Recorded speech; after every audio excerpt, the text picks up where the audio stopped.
tout le monde. Au début du mois, il y avait le concours Putnam et il y a un problème qui a retenu mon attention, que j'ai trouvé bien sympathique. J'ai envie de vous le présenter. Allons-y. Alice et Bob jouent à un jeu avec une suite de n chiffres. Chacun est limité à 0, 1 ou 2. Au départ, tous les chiffres sont des zéros. Un coup légal consiste à ajouter ou soustraire 1 à un chiffre pour créer une nouvelle suite inédite. Le joueur qui ne peut effectuer aucun coup légal perd et l'autre gagne. Alice commence la partie, puis les deux joueurs jouent à tour de rôle. La question, pour chaque entier supérieur ou égal à 1, déterminer quel joueur possède une stratégie lui garantissant la victoire. Je vous encourage à faire pause, à relire le problème, à vous l'approprier, peut-être l'essayer un peu également, puis quand vous êtes prêt, on va de l'avant. Donc pour commencer, on va s'assurer de bien comprendre le problème. Donc ici, on a une suite de n chiffres. Chaque chiffre vaut 0, 1 ou 2. Au début, on a une suite composée uniquement de 0. C'est Alice qui va commencer. Et à tour de rôle, chaque joueur va choisir l'un des chiffres, puis lui ajouter 1 ou lui soustraire 1. Et l'objectif, c'est de toujours obtenir des suites qui n'ont pas encore été atteintes. Si on n'a plus de coups qu'on peut jouer, si on ne peut pas créer une nouvelle suite inédite, bien, on a perdu.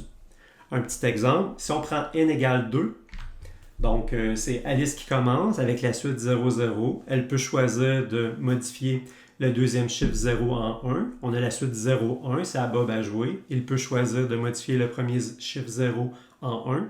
Donc on a maintenant la suite 1, 1, c'est à Alice à jouer. Alice peut choisir de modifier le premier chiffre 1 en 2. C'est à Bob à jouer. Il peut passer de 2, 1 à 2, 2. Alice peut passer de la suite 2, 2 à la suite 1, 2. Qui n'a pas encore été joué. Bob peut choisir de passer de la suite 1-2 à la suite 0-2. Et là, maintenant, c'est à Alice à jouer. Puis elle ne peut pas modifier le premier 0 en 1 parce que la suite 1-2 a déjà été jouée précédemment. Et elle ne peut pas non plus diminuer le deuxième chiffre 2 en 1 parce que la suite 0-1 a également déjà été utilisée. Alice n'a plus de coup valide, donc elle a perdu. Bob a gagné. Donc la question, c'est de savoir, pour les différentes longueurs de suite, qui de Bob ou d'Alice a une stratégie gagnante. Donc, je propose d'explorer ce problème-là en commençant avec le cas tout simple n égale 1. Donc, ici, si n vaut 1, les seules suites possibles, c'est 0, 1 ou 2. On peut passer de 0 à 1, de 1 à 0, de 1 à 2 ou de 2 à 1. C'est les déplacements possibles. Et j'ai décidé de représenter la situation à l'aide d'un graphe. Donc, si chaque sommet représente une suite, et les arêtes, c'est pour dire qu'on peut passer d'une suite à une autre. Bon, cette situation-là est assez directe, c'est-à-dire que c'est Alice qui commence. Alice n'a pas le choix de passer de la suite 0 à la suite 1. Bob a le choix de passer de la suite 1 à la suite 2. Puis Alice a perdu parce qu'elle n'a plus de coups. Plus intéressant déjà si on passe à n égale 2. Donc ici, on représente les 9 suites possibles. On a 3 choix pour le premier chiffre, 3 choix pour le deuxième chiffre. Donc 3 fois 3, 9. On a 9 suites possibles, donc 9 sommets. Et on a relié les sommets de suite qu'on peut obtenir de l'une à l'autre en faisant plus 1 ou moins 1 à un seul des chiffres. Donc voilà, on a ce carré 3 par 3 là. Et là, on va faire une simulation. C'est Alice qui commence. Supposons qu'Alice choisit d'aller à la suite 1, 0. Ensuite, Bob d'aller à la suite 2, 0. Alice aller à la suite 2, 1. Bob allait à la suite 1-1. Alice allait à la suite 0-1. Bob va à la suite 0-2. Alice va à la suite 1-2. Bob va à la suite 2-2. Et Alice, elle n'a plus de sommet où elle peut aller. Elle a perdu. Donc voilà, dans cette simulation-là, c'est de nouveau Bob qui a gagné. Supposons qu'Alice fait des choix un peu différents. Donc pour commencer, je ne sais pas si vous voyez par symétrie là, qu'elle aille à 1-0 ou à 0-1, ça revient pas mal au même. Donc continuons à aller à 1-0. Bob choisit de nouveau d'aller à 2-0. Cette fois-ci, Alice, elle est obligée d'aller à la suite 2-1. Bob choisit de nouveau d'aller à la suite 1-1. Donc ça, c'est exactement comme la partie précédente. Dans celle d'avant, Alice avait été à 0-2. Supposons qu'à la place, elle va en 1-2. Bob, qu'est-ce qu'il peut faire? Il est allé à la suite 2-2 et il remporte la partie. Donc dans cette nouvelle simulation-là, Bob a de nouveau gagné. J'aimerais qu'on revienne à la partie précédente où on avait passé par tous les sommets. Et là, on va se concentrer seulement sur les 4 arêtes qui ont été choisis par Bob. Quand je dis arêtes, c'est les tirets qui relient les différents sommets, les différentes suites. Donc, on a ces 4 arêtes-là. Et là, ce qu'on a fait ici, en fait, c'est qu'on a réussi à apparier en couple l'ensemble des suites, à l'exception de la suite initiale, la suite 0-0. Et ça, ça nous donne une stratégie pour Bob, une stratégie gagnante.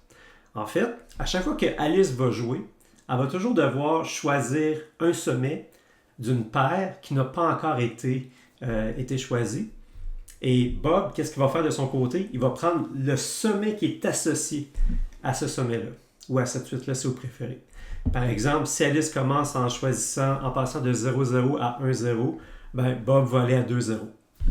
Si Alice avait plutôt choisi d'aller en 0-1, Bob va en 0-2. Et là, je ne sais pas si vous réalisez que Bob, en procédant de cette façon-là, il est certain de gagner. Parce que quand c'est Alice à jouer, soit qu'elle va transiter vers un sommet qui est apparié à un sommet qui n'a pas encore été visité, donc Bob va pouvoir visiter le sommet suivant de la paire, ou bien il n'y aura plus de paire du tout accessible pour Alice, donc dans ce cas-là, elle va avoir perdu. Donc ça, c'est intéressant parce que ça me donne quelque chose qu'on peut essayer de faire. Si on réussit à faire un appariement de ce genre-là pour les autres valeurs de n égale 3, n égale 4, etc., on est sûr que Bob va gagner tout le temps. Donc passons au cas n égale 3, justement. On a placé les 27 sommets, 3 x 3 x 3, sont tous présents ici. Et là, on va tracer les arêtes qui vont indiquer les déplacements possibles. Donc, on va commencer par la première couche, la couche du bas, de 0,00 à 0,22, la couche où le premier chiffre vaut 0. Et réalisez que cette couche-là ressemble, en fait, c'est équivalent au cas n égale 2. On a 9 sommets, les arêtes ressemblent à ça. Par contre, ici, quand on débute au sommet à la suite 0,00, on peut également aller à la suite 1,00. Même chose, quand on est en 0,10, on peut aller en 1,10. Donc, il nous manque des arêtes. On va les rajouter. Excellent. Et là, pour la couche centrale, les 9 sommets du centre, ceux qui débutent par le chiffre 1, on peut les relier ensemble, comme dans le cas n égale 2. Et ces sommets-là sont également reliés au sommet où le premier chiffre est un 2. Voilà. Et finalement, avec la dernière couche, on peut les relier ensemble, comme pour le cas n égale 2. Donc, voilà notre graphe qui représente toutes les suites possibles ainsi que les déplacements valides. Une autre façon de visualiser en passant, donc on aurait pu commencer pour chacune des couches de relier les sommets entre eux et ensuite ajouter des passages d'une couche à une autre. Donc de la couche 0 à la couche 1, de la couche 1 à la couche 2. Quand je dis couche 0, 1, 2, c'est le nombre, la valeur du premier chiffre de la suite. Maintenant, notre jeu, c'est de trouver une façon de regrouper. Il y a 27 sommets au total, 26 si on enlève le sommet 0, 0, 0. Si on trouve une façon de toutes les apparier 2 à 2, donc de trouver 16 coupes de sommets qui les comprend tous, ça voudrait dire qu'on a une stratégie gagnante pour Bob. Donc, l'idée que j'ai, c'est de commencer par la couche 0, donc c'est les 9 sommets du bas, et de faire exactement comme qu'on faisait dans le cas n égale 2. Donc, on fait l'appariement dans le cas n égale 2, et il nous reste 18 sommets à apparier en couple, en paire. Et là, il y a une façon assez naturelle de le faire.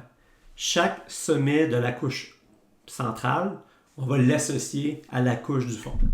Donc, la suite 1, 2, 0 va être associée à 2, 2, 0, la suite 1, 1, 0 à la suite 2, 1, 0, etc.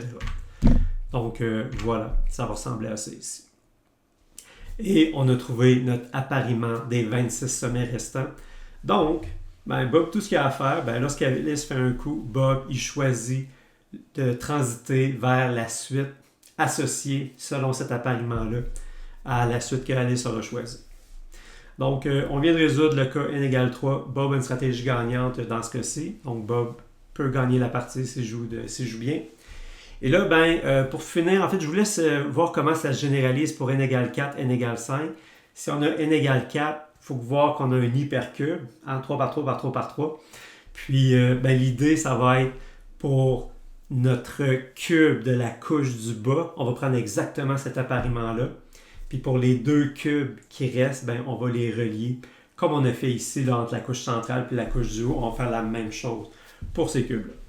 Donc voilà, c'est un petit problème fort sympathique qu'il y avait dans le Putnam, c'était le A3. J'ai aucune idée s'il va avoir été bien réussi dans le concours, mais moi j'ai eu bien du fun à m'y attaquer.